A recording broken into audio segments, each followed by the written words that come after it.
Ha, ha.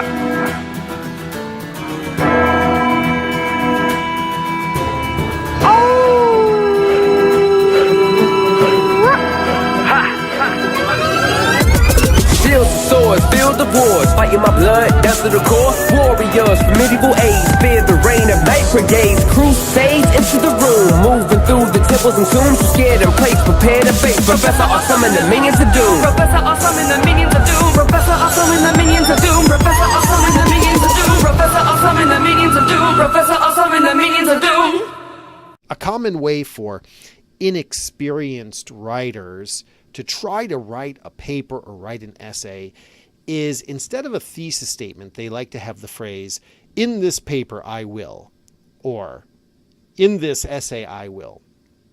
And this is always a bad idea. You should never do this. You should never do this.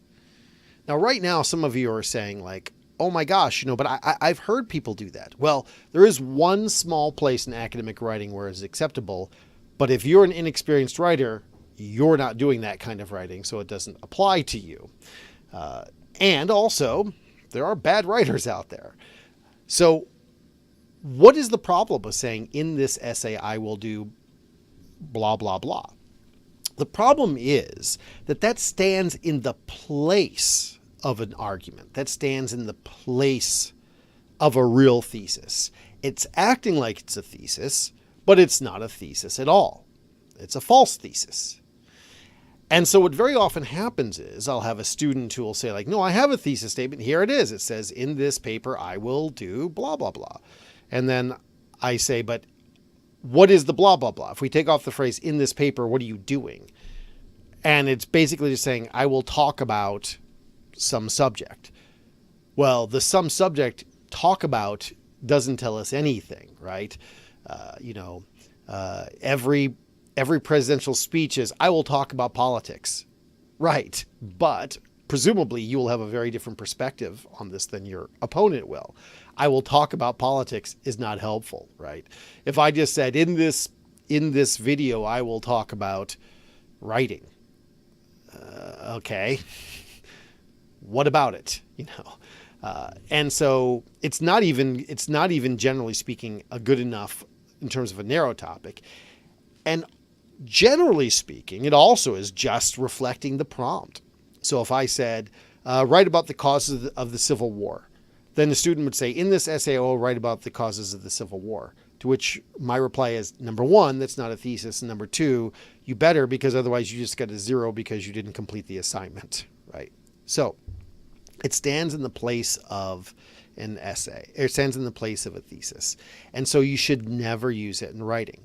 Well, some of you are thinking, well, but I've heard people say that. Aha, there is a place where it is very acceptable, and that is in public speaking. In public speaking, it is very acceptable to say, today I'm going to tell you about XYZ. We're going to talk about some examples of that in a minute. And because there's an old cliche, which is, for public speaking, which is tell them what you're going to tell them and then tell them, and then you tell them what you told them. And the reason that you do this is because your speaker or your audience has to hear what you've said. And if they miss something, they're out of luck.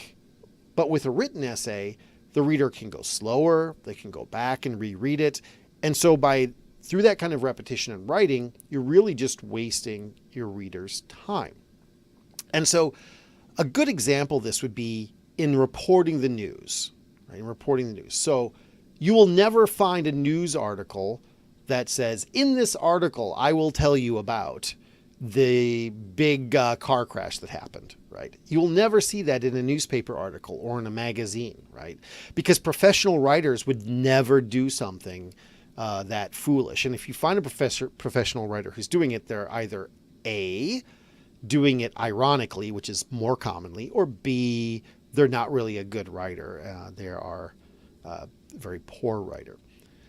But if you're watching the news on television, or if you're listening to an audio broadcast of the news where you're not reading it, but it's being told to you, then what you'll see is the anchor will say something like, today a horrible car crash occurred, which killed 9 people. We have a reporter on the scene. They are introducing the idea to you, and then the reporter on the scene just begins telling you the situation because you already know it from what came before, right? And so you can sort of see the difference between what you would do in speaking in the broadcast that is in an audio or visual medium versus what you do in writing, because of course you wouldn't do that really in writing, right? In writing, you wouldn't say someone's about to tell you about this. You just have an article that opened with the line, today a terrible car crash killed 9 people, right? You would begin with that idea. You begin not by saying, I'm going to tell you about a car crash and then telling them. You just start writing it because your reader can slow down and can go back if they missed a point. Okay.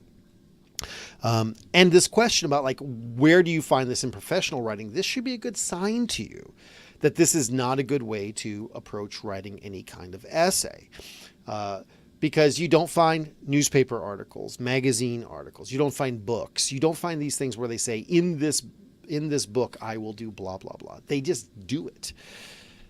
So where is the one place in academic writing where it is acceptable?